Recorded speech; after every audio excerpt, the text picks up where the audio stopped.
Bienvenue à cette cérémonie commémorative du passage des spahis, normalement 80e anniversaire, mais vous savez compter, vous avez bien compris qu'en fait ça fait 81 ans, mais que nous avons été empêchés par la Covid.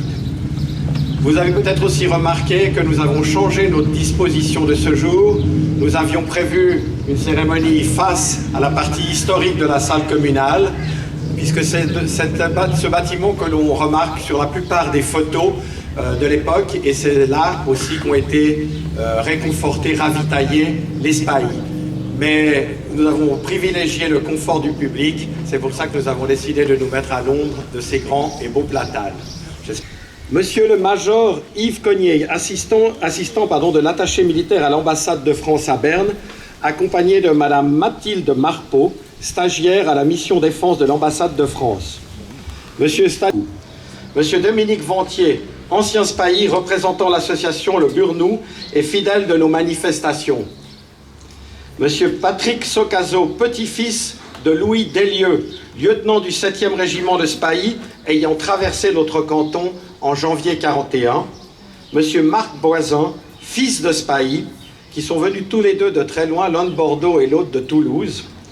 Monsieur Sébastien Chatillon-Calonne, président de l'association Histoire et Mémoire militaire alpine, accompagné de ses membres. Monsieur Pierre Besson, membre de la Mémoire et co-auteur du livre des Franches-Montagnes à Verrier, que vous pouvez encore acheter, je vous le rappelle, à la salle.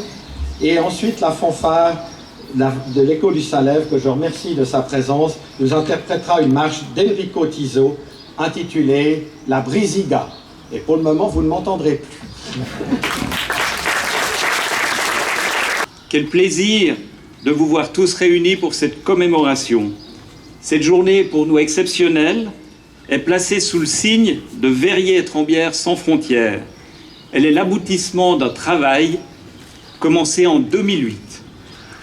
Lors de la création de la mémoire de Verrier, vous, les habitants de la commune, de nos deux communes, vous nous avez remis des documents et des photos anciennes, et vous nous avez livré quelques souvenirs. Parmi ces photos, l'une montrait des gens de Verrier en train de servir la soupe aux spahis, devant cette même salle communale. Et certains d'entre vous racontaient une anecdote. Pour accompagner la soupe, la mairie de l'époque avait préparé des sandwichs au jambon pour un régiment algérien de spahis musulmans. Imaginez. En fouillant les archives, en récoltant d'autres photos, nous avons découvert que cette histoire ne concernait pas que Verrier, mais plus largement Étrembières, les Genevois et les Suisses romands. Et en 2013, la mémoire de Verrier a pu éditer, avec Pierre Besson du Pas de l'Échelle, un premier ouvrage en commun avec les mémoires de Satigny et de Confignon.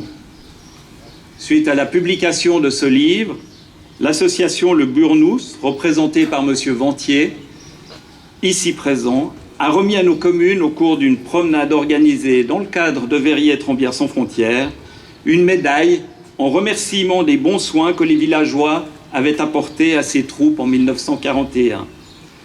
Et pour terminer la boucle, nous voici aujourd'hui réunis pour déposer une plaque commémorative dans chacune de nos communes. Gageons que grâce à votre aide, à vos témoignages et à vos documents, la mémoire de Verrier pourra faire vivre encore longtemps d'autres événements de ce type.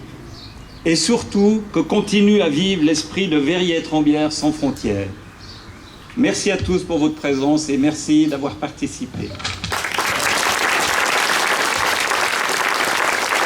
C'était le 19 juin 1940. Deux officiers, un Français et un Polonais, se présentent au poste frontière suisse de Goumois, dans les Franches-Montagnes.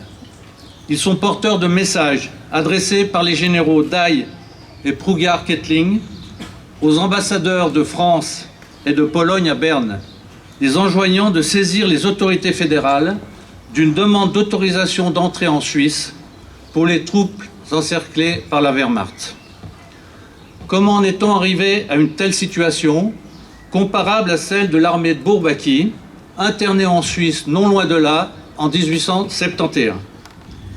Ce régiment d'élite de la cavalerie africaine de l'armée française, créé en 1915, était composé pour l'essentiel d'indigènes originaires d'Afrique du Nord, engagés dans l'armée et encadrés par des officiers très majoritairement français.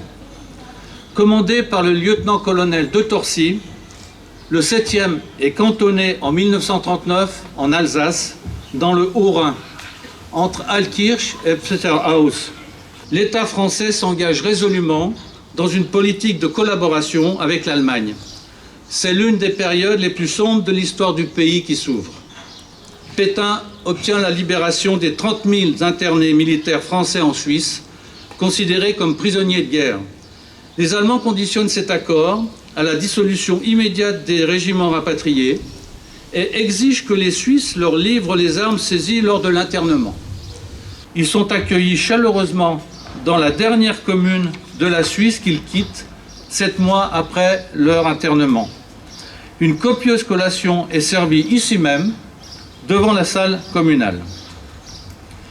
Tout au long de leur périple dans le canton, les détachements de Spahis sont salués, applaudis, encouragés par une population curieuse, venue très nombreuse, offrant cigarettes, chocolat, pain, boissons sans alcool suivant les consignes données par les autorités, et même des oranges.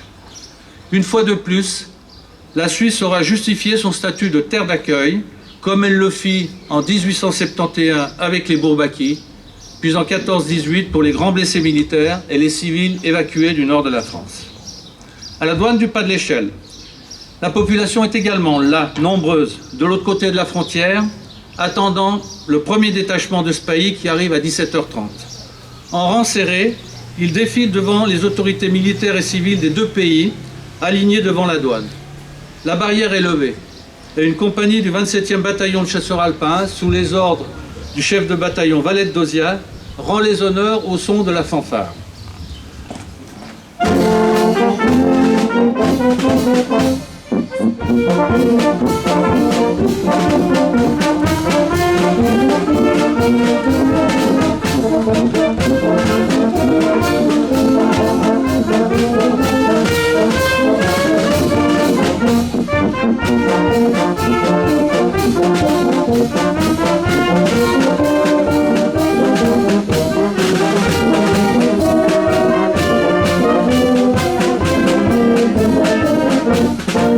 L'Assemblée de se lever.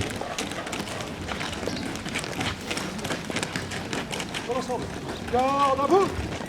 Et il n'est pas interdit de chanter, bien évidemment. Repos! Garde à vous! Repos! Garde à vous!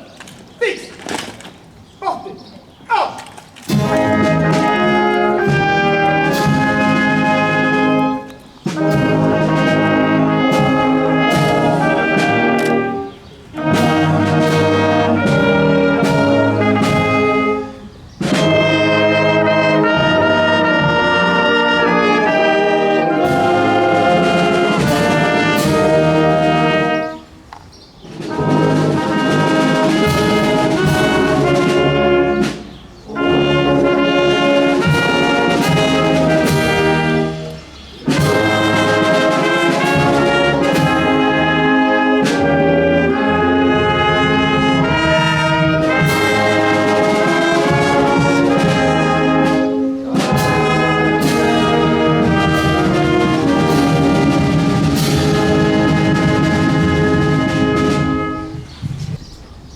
Simone Weil disait « Je n'aime pas l'expression « devoir de mémoire ».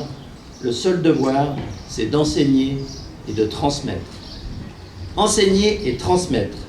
Ces mots prennent d'autant plus de valeur aujourd'hui, sachant que les témoins directs des faits qui se sont déroulés en 1941 sont de plus en plus rares. Nous nous sommes rendus mardi après-midi à la frontière franco-suisse de Verrier. Quand nous arrivons dans ce joli village, nous rencontrons les autorités devant la salle communale où, comme la veille, une réception doit accueillir les soldats qui regagnent leur patrie.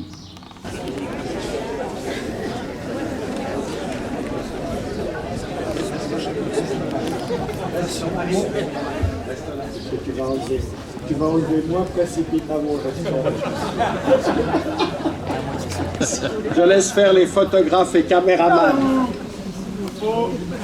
Dans la boue. Fixe. Porte. Ah. Faut passer par-dessus.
Plus dynamique chez nous. Hein. Il y a du boulot. Hein.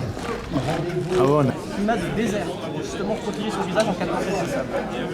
Ou d'ailleurs sur le front de l'Est pour protéger son visage du froid, parce que si j'ai chaud là, qu'on retrouvait. Et alors il était en France distribué bien sûr à tous les soldats, mais aussi ce type de masque à gaz est distribué aux populations.